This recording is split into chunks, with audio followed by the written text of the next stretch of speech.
Hi, I'm Lonami. I make bespoke fantasy on the internet. If you're new here, welcome to a veritable den of fantasy, RPG, and design content. I produce a show called Travels of the Ellis Arbor, an audio narrative that uses some rules from 5th edition D&D. But I hear you asking, what is 5e compatible? What is the Ellis Arbor? Is this a podcast? What does it have to do with D&D? Well, today I want to answer your questions to give you a better clue as to what Darian and his crew of misfits are all about. First of all, this isn't a podcast or an actual play series, but something in between. 5e compatible is a term that describes a particular set of rules that isn't necessarily D&D, but could be used in conjunction with your standard game of Dungeons & Dragons. Funnily enough, there are many people who design game and story content under the heading of 5e compatible. All these designers need you to know is that you could play D&D, or you could simply take the elements that you need and play a whole new kind of game with it. Actually, there are many talented people on the internet that use and design other game systems in sci-fi, horror, and even using other pre-written IPs. Do yourself a favor and check out the amazing plethora of indie TTRPG designers and developers on sites like Twitter and Reddit. Now, the next thing to explain is the setting where our story takes place. You might have heard of places like the Forgotten Realms, Eberron, Waterdeep, or even Exandria and Erois. All of these are different, pre-written fantasy settings that many TTRPG adventures take place in. My setting is one of my own design, and it's called Bastion.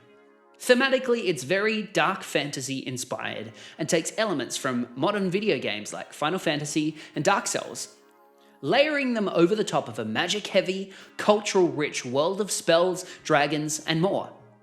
Bastion is a real labour of love of mine, and my patrons and I, over on Patreon, have a great time populating it with all kinds of monsters, factions, people, and more.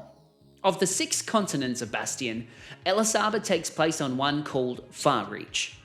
Together, there are 5 members of the crew of the Ellis Arbor, not including the ship itself, but we'll get to that. You have Newt, an artificer who's a local of Bastion and is a homebrewed race called a Cyanite. If you're trying to approximate him, the best option you have is a Githyanki from the D&D expansion Mordenkainen's Tome of Foes. Moore is a Myconid, based on the D&D monster manual. They're a druid from the Circle of Spores, something they use to great effect. The party's wizard is called Carpathian, a hobgoblin from the monstrous races of Volo's Guide to Monsters. Just like Moore, he uses a subclass from the Unearthed Arcana and wields the powers of Onomancy. Edward is pretty much a whiz kid, a variant human gunslinger who's crafted his own unique weapon in the form of Pulse. If you notice some similarities to other human gunslingers, I can assure you it's purely coincidental. Finally, the dashing captain himself, Darian Hermsel. The captain is a variant human ranger, taking the Gloomstalker subclass from Xanathar's Guide to Everything.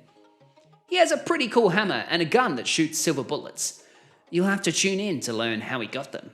Oh, and we can't forget the Ellis Arbor herself. As the show's namesake, the Ellis Arbor is the name of the ship that the pirates once sailed across the ocean. Although she's going to take a backstage role for a while, as a miniaturized version of her is tucked away in Darian's breast pocket. No need to worry, I'm sure she'll come back in no time. All of these characters, using rules straight from 5th edition Dungeons & Dragons, were made using the illustrious website D&D Beyond. You've probably heard of it or used this tool if you've ever seen a live D&D show. It's really helpful to make characters without too much of a headache, and I track the stats of each character throughout each episode. You'll notice that clicking on the links for each character will take you to their character sheet. If you like that kind of thing, you can track the spells and hit points that each character has, and whether or not Darian has remembered to reload his pistol. Also, all the images were taken using another helpful online tool. Typically, Hero Forge is used to design models that are 3D printed, ready for the table. You can print plastic, high quality, or even colored plastic miniatures and get your characters ready for the next game. That being said, I used another feature of their website, the Token Maker, to design the portraits for each character. It's really simple and adds quite a lot of detail to my vague descriptions of each character. I highly recommend checking out the tools they have available. even if you're not into buying new models. Now, wherever you're up to in the fables of Darian and his crew, there are plenty more mysteries to uncover and creatures to slay.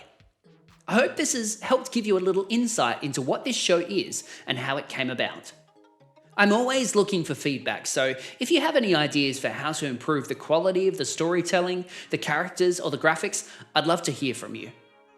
As always, Travels of the Ellis Arbor is made possible by the generous support of our subscribers, followers, and most notably, our patrons.